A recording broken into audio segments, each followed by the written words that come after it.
itu ini menjadi sebuah sistem sosial. Karena apa? Agama itu ditempati oleh manusia. Nah, manusia ini makhluk sosial, makhluk bersama. Makanya kemarin saya lihat ada orang yang mengolok-olok Rhoma Irama itu. Saya sedih, Gus. Saya sedih kok tiba-tiba ada orang maki-maki Rhoma Irama. Saya itu sedih begitu Rhoma Irama dimaki itu. Kenapa? Orang yang hidup dari Rhoma Irama itu nggak kehitung jumlahnya. Lagu Rhoma Irama menghidupi pengamen-pengamen se-Indonesia. Siapa yang orang sodakohnya paling banyak mengalahkan Rhoma Irama? Nggak ada di Jakarta. Coba ya teman cek. Grup dangdut sebegitu banyak menyebar di mana-mana. Itu hidup karena lagunya Rhoma Irama. Loh, itu dia mikir dengan darah, dengan air mata Rhoma Irama itu sampai punya lagu.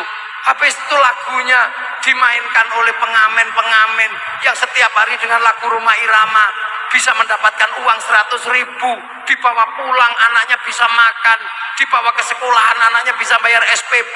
Itu berapa yang hidup dari lagunya Rhoma Irama? Kok tiba-tiba ada orang mengatakan Rhoma Irama diolok-olok?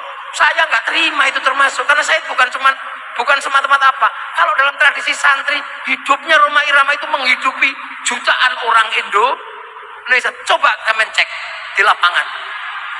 Sodik Monata itu bisa hidup karena lagunya Rhoma Irama. Imron Sadewo hidup karena lagunya Rhoma Irama. Kelompok-kelompok karaoke itu bisa hidup karena lagu Rhoma Irama. Dari gelandangan sampai judi sampai apa, itu menghidupi berapa? Ayo, aman coba itu. Ini siklus hidup yang luar biasa. Bagaimana sistem sosial itu dipertanggungjawabkan di hadapan Allah. Jadi jangan dikira Rhoma Irama itu cuman gayanya gini. Itu menghidupi dari Sabang sampai Merauke itu berapa yang hidup dari lagu-lagu Rhoma Irama, apalagi di Madura. Itu tambah paling laris itu lagu Rhoma Irama. Jadi ini konsep hidup bersama. Orang tidak boleh marah-marah sama Syekh Abdul Qadir Al-Jilani, karena Syekh Abdul Qadir Al-Jilani manakibnya menghidupi banyak orang. Orang tidak boleh marah-marah sama para wali, karena makamnya wali menghidupi banyak orang. Nah, di Jakarta ini saya lihat yang hidupnya bisa menghidupi banyak orang terbanyak itu termasuk Rhoma Irama. Makanya jangan main-main sama, jangan hujat itu. Gak cocok ya gak cocok. Tapi kamu belum pernah kasih makan orang se-Indonesia dengan cara Rhoma Irama. Rhoma Irama sudah setiap hari kasih makan orang. Coba ke terminal-terminal pasti ada nyanyi lagu gelandangan, lagunya Rhoma Irama. Dia bisa dapat hidup, bisa kasih makan anaknya, dia bisa masih makan keluarganya. Itu di hadapan Allah, mbok pikir gak ada pahalanya? Ada itu pahalanya. Mithqala dzarratin khairan yarah, mithqala dzarratin syarran yarah. Tuh, ini penting dipahami. Jadi jangan kemudian dikit-dikit kita marah-marah karena apa? Karena berbeda. Agama ini nggak bisa dipisah. Nah, itulah makanya meletakkan dasar untuk memahami kenapa Kiai itu tasammu, tawassun. Itu. Setelah ini selesai semua, baru manusia dipanggil oleh Allah. Nah, terserah sampean ketika dipanggil mau milih paket apa, kan terserah. Ada paket lumrah. Manusia mau ngambil paket lumrah, ada. Paket apa? Ya paket mati biasa aja. Kullu nafsin dha'iqatul maut. Itu pasti ditunggu, gak ditunggu juga datang. Makanya karena nggak tahu kapan datangnya, berbuat baiklah.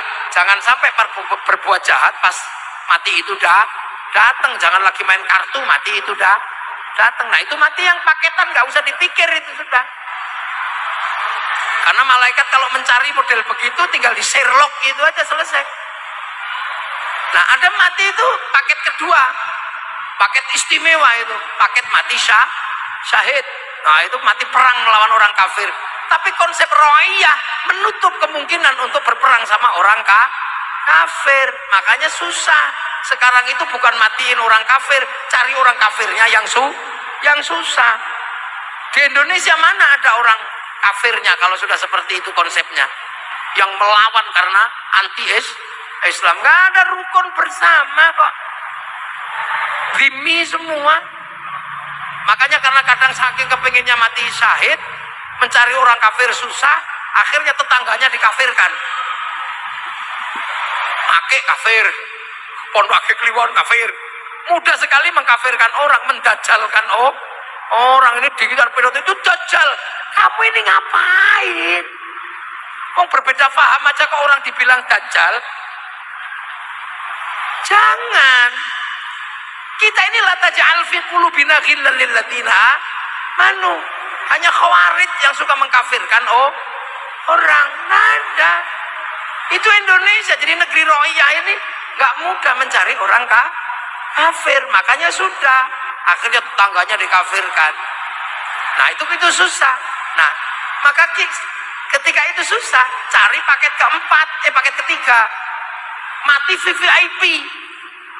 Jadi ada mati itu VVIP, mati undangan. Jadi undangan memang diundang sama Allah. Ya ayyatuhan nafsul mutmainnah.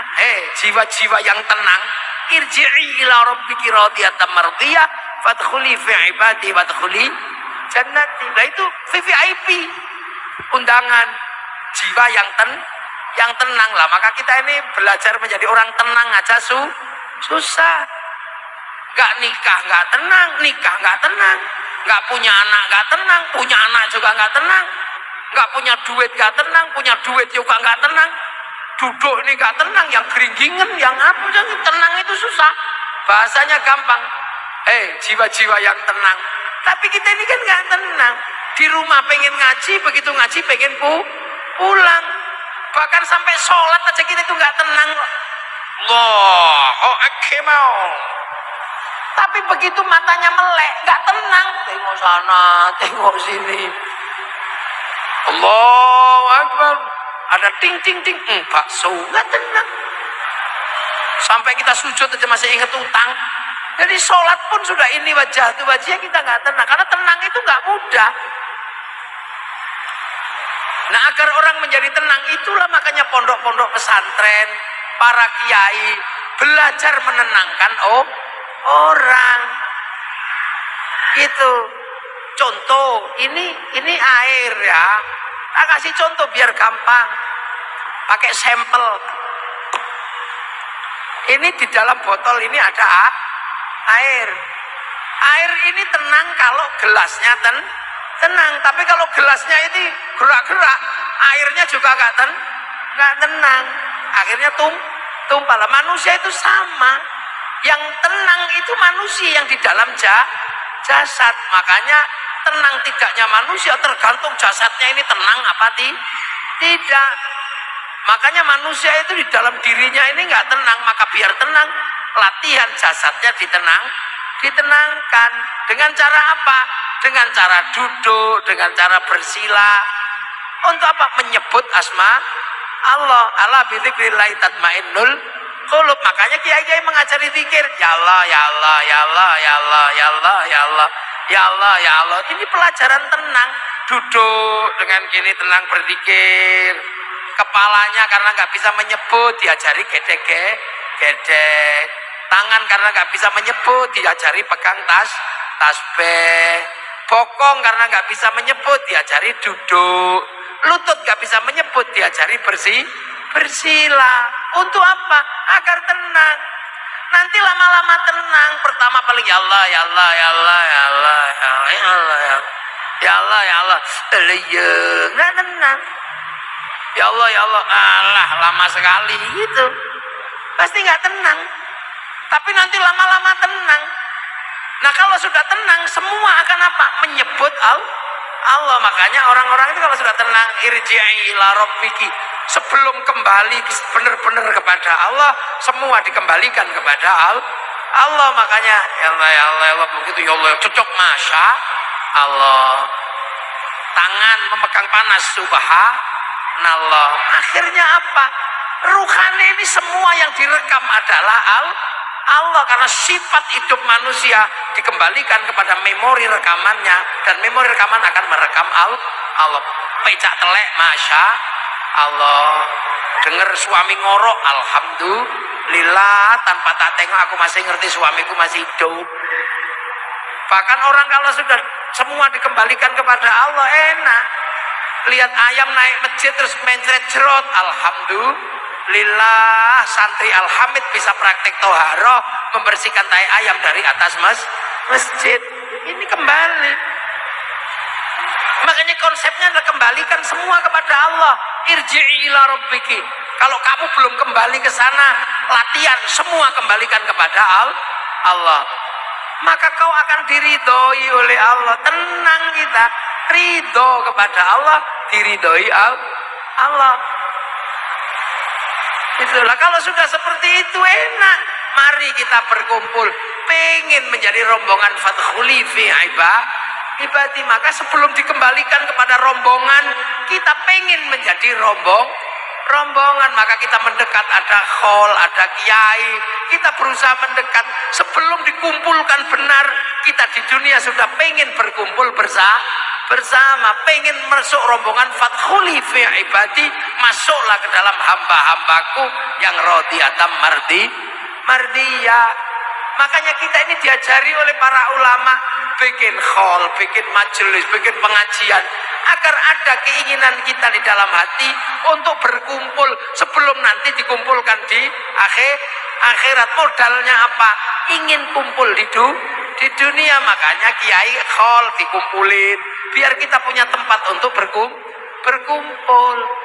Ada mulutan, kita datang, pengen menjadi bagian dari kumpulan-kumpulan orang-orang yang disebut radiyatam mardiyah. Makanya kalau ada khol kayak gini datang, kita nitip di sini, punya nenek jarang sholat.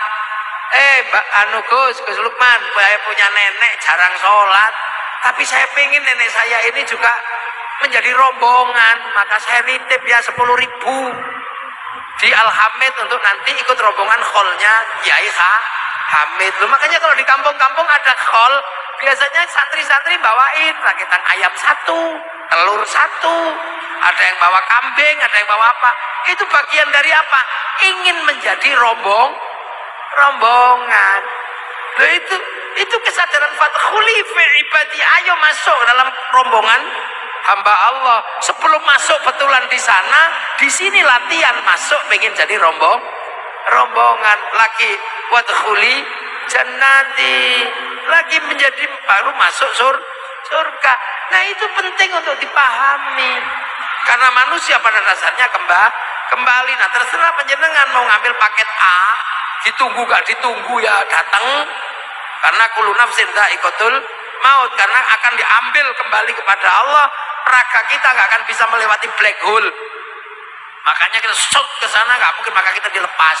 Atau cara kedua, mati syahid, susah mencari orang kafir. Yang paling mungkin adalah apa? Belajar menjadi orang-orang dengan jiwa yang tenang. Makanya kiai-kiai bikin toreko, bikin majelis zikir untuk apa? Membelajarkan kita agar kita tenang, hidup di dunia sesuai dengan ketentuan Allah. Nah, itu penting. Makanya di Al-Hamid ini ada Gus zikir tanggal berapa.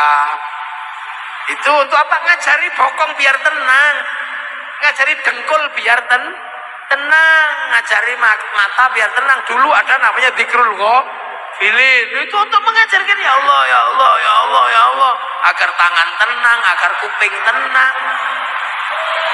Nah, kalau nggak dilatih gitu, nggak tenang kita.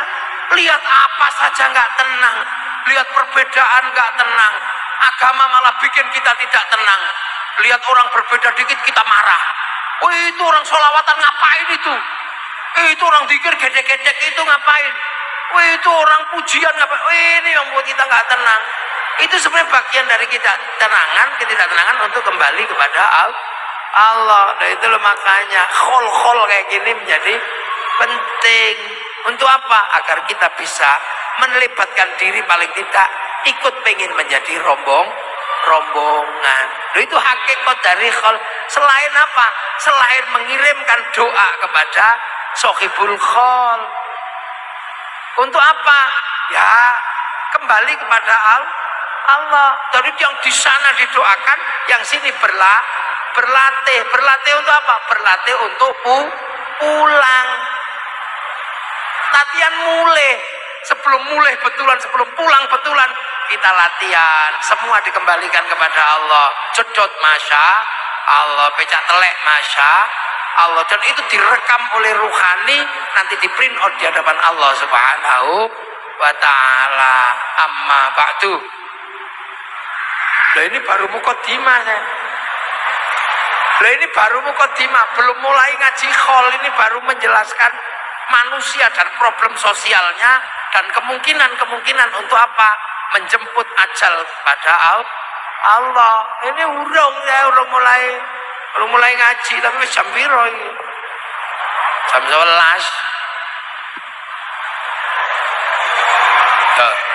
Lah itu makanya kiai-kiai itu tenang. Karena punya mekanisme semua. Kita mencari kalau ada di tempat lain, gak ketemu.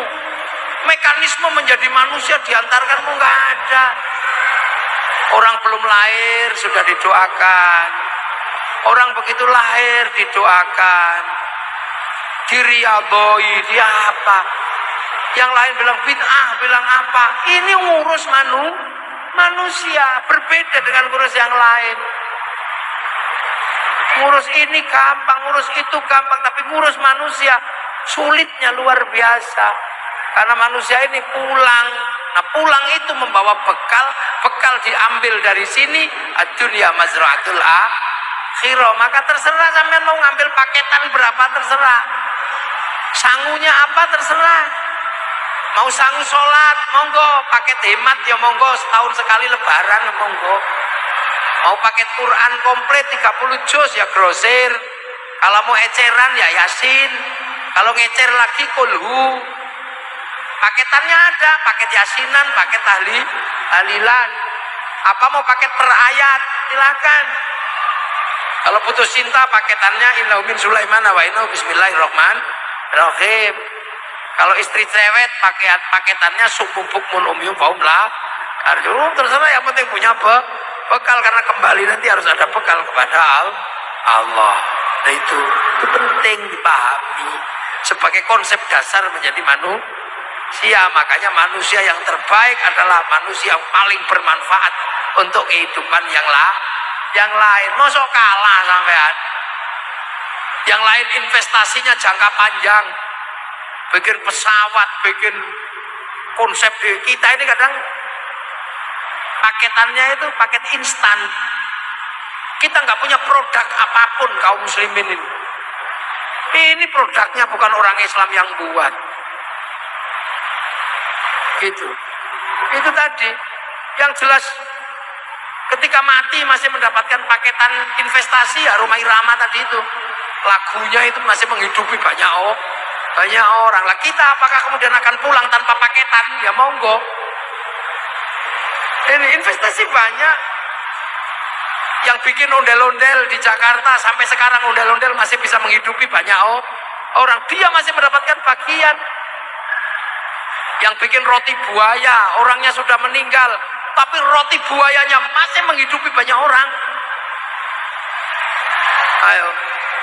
Yang bikin apa itu? Jengkol itu. Yang bikin sambal jengkol itu. Rendang jengkol. Orangnya sudah meninggal, tapi rendang jengkolnya masih bisa menghidupi warung Padang dan orang Jakarta. Kita ini kadang tidak pernah berpikir untuk punya investasi jangka panjang. Yang bikin lontong opor itu sampai sekarang masih menikmati, karena lontong opor masih bisa menghidupi banyak orang. Coba ayo kita mulai ngitung apa investasi kita untuk setelah kita meninggal. Gak ada. Selain investasi jangka pendek, ayo. Yang punya apa makanan Betawi itu yang paling khas itu apa? Jengkol. Itu yang bikin rendang jengkol itu orangnya sudah meninggal. Yang bikin onde-onde orangnya sudah meninggal, tapi onde-onde masih bisa menghidupi banyak. Nasi uduk. Yang bikin nasi uduk itu pertama kali sudah meninggal, tapi nasi uduk masih bisa menghidupi banyak Banyak orang lu mati yang bermanfaat itu yang seperti itu. Bukan mati yang ribut urusan hal-hal yang selesai di sini. Kita nggak pernah punya investasi jangka panjang. Yang bikin cangkul itu masih sampai sekarang masih mendapatkan pahala selagi cangkul masih dipakai orang. Yang bikin model rumah itu, yang pertama kali ngajarkan minum air kelapa, sampai sekarang masih dapat pahala ketika air kelapa masih menghidupi banyak orang. Yang bikin teh, yang bikin apa, ini kita nggak pernah mikirin itu. Kita semuanya mikir investasi instan, begitu selesai ya sudah. Paling investasi terbesarnya anak. Tapi kadang kita anak juga gak dipikir. Anaknya sebatas lewat di pendidikan juga enggak. Kadang ya udah sejadi-jadinya. Nah ini kadang kita ini jarang yang meninggal dengan mikirin investasi jangka panjang. Semua mikirin investasi jangka pendek, instan. Mbak Kiai Jazuli meninggal, tapi investasinya pondok pesantren, santri masih di mana? Kiai Hamid itu meninggal, investasi Al-Hamid punya murid di mana? Ini menikmati betul. Di sana sambil ketawa-ketawa aja gitu kan.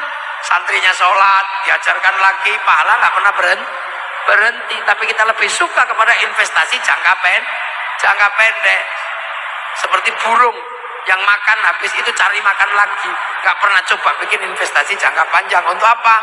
Investasi akhirat. Paling yang dipikirin bikin masjid, mushaf Quran, yang lain. Coba kita pikir-pikir yang lain. Di dunia ini banyak sekali kita bisa melakukan investasi jangka panjang. Yang paling sederhana sekarang yang masih bisa kita nikmati investasi akhirat kita itu apa? Mendoakan orang mati. Itu investasi kita yang nggak pernah kita sadari. Begitu wa ila jami'il mu'minin wal mu'minat wal muslimin al ahya'i minhum wal amwat al-fatihah. Itulah kita investasi yang paling nggak pernah kita sadari hari ini, bahwa kita setiap hari punya investasi terhadap makhluk akhirat. Jadi besok kita ini kalau pulang ke akhirat disambut sama makhluk akhirat. Karena apa? Setiap hari kita transfer Fatihah, ini kita lupa. Nah inilah maka mari kita sama-sama belajar bagaimana mempersiapkan untuk kembali kepada Allah dengan hal-hal yang berjangka panjang. Matur nuwun. Assalamualaikum warahmatullahi wabarakatuh.